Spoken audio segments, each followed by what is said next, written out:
Hello everyone and welcome back to Hiroshima in Japan, and welcome to 2018. Yes, this is the first video of the new year. Happy New Year everyone, and I hope you had a wonderful night whatever you got up to.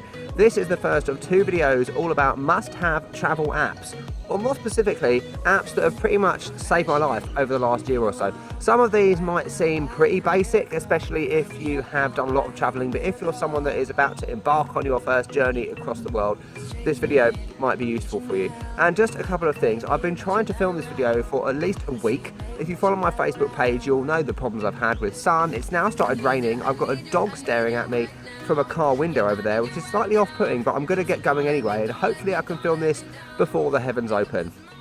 Wish me luck. So the first app is XEcalm. This is an absolutely awesome app which I use literally all the time.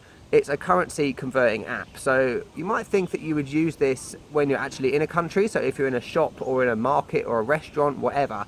But to be honest with you, I more use this, that's not proper English, but I don't care. I more use this before I get to a country in terms of preparation and familiarising myself with that country's currency. That was a mouthful. So what I normally do, quite simply, is work out how much £5 or $5 or £10, $10 is in that currency, and then I can pretty much work it out from there. And you know, you don't want to end up in somewhere like Denpasar Airport in Bali, which I've done quite a few times now, and have no idea how much 400,000 rupiah is. By the way, it doesn't cost that much to get into Kuta, no matter what anyone tells you. So, you know, preparation is the key, and this app is a great way of helping you do that. The second app is HostelWorld. Now, there's loads of apps to book accommodation, from booking.com, Airbnb, but to be honest with you, I found HostelWorld to be an absolute dream over the last year and a half. I think it's about that now, a bit less than that. So the thing about HostelWorld, right, is that you have a massive list of potential hostels that you can stay at. You can filter it by price, you can filter it by location, things like that. And when you book the accommodation, you pay a small deposit and then pay the rest in cash when you get there. And what was I going to say again? And a lot of people may say to you that, oh, it's easier, well, not easier, but it costs less to actually book accommodation through websites themselves, as in the hostel's website. But let's face it, as a budget traveller, who has time to be doing that?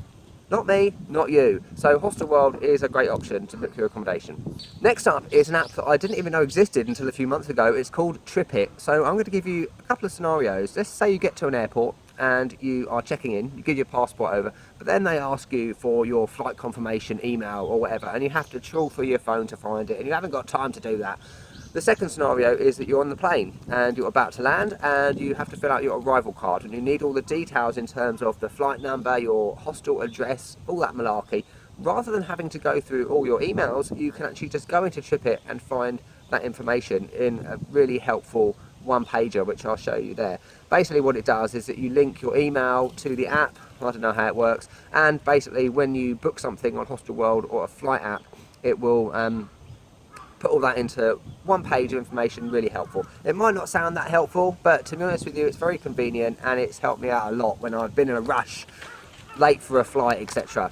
It happens. Next up is Google Maps. Okay, this is a basic one, right? Everyone knows Google Maps. And to be honest with you, similar to the XE one at the beginning, I don't really use this when I'm actually in a country, except when I'm lost. Okay, that happens a lot, you know, with a little blue dot. It's all about preparation for me. So before I get to a country or a city, whatever, I would generally save with a little yellow star.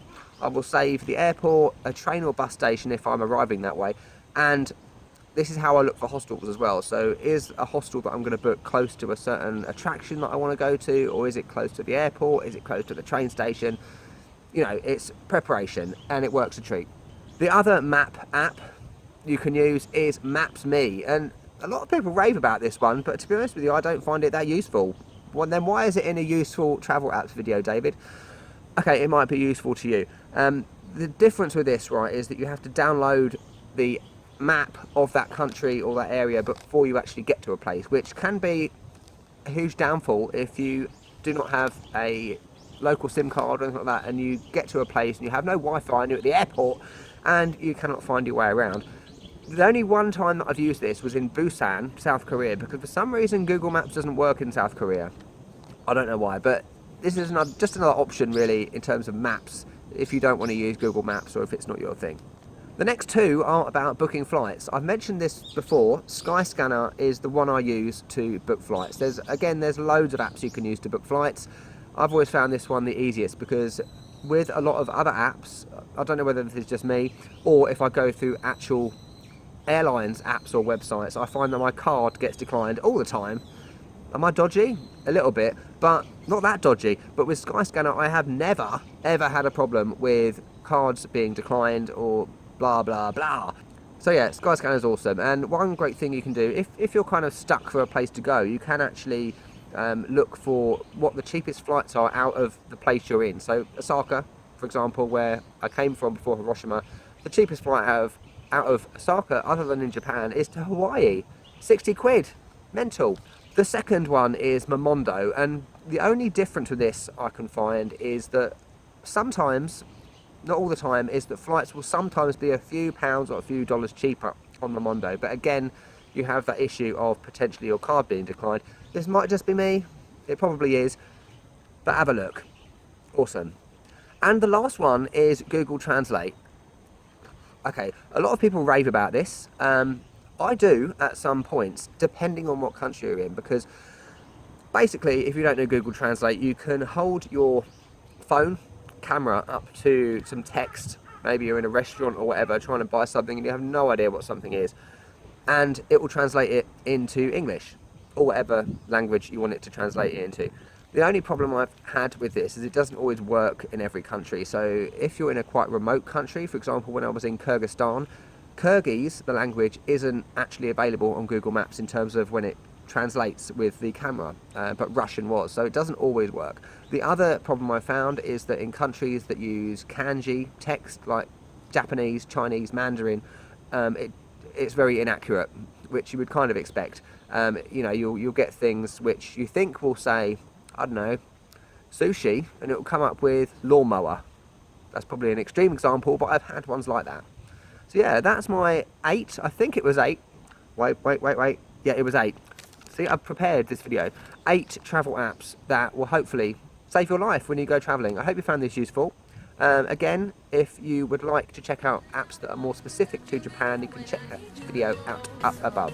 Don't forget to check out my social media links. They're all in the description below, from Facebook, Instagram, Twitter, I think that one's in there, and Patreon, if you would like to contribute to my journey and what I'm bringing you on YouTube. Once again, Happy New Year, and stay tuned for the next video. I'll catch you later. Don't let me down.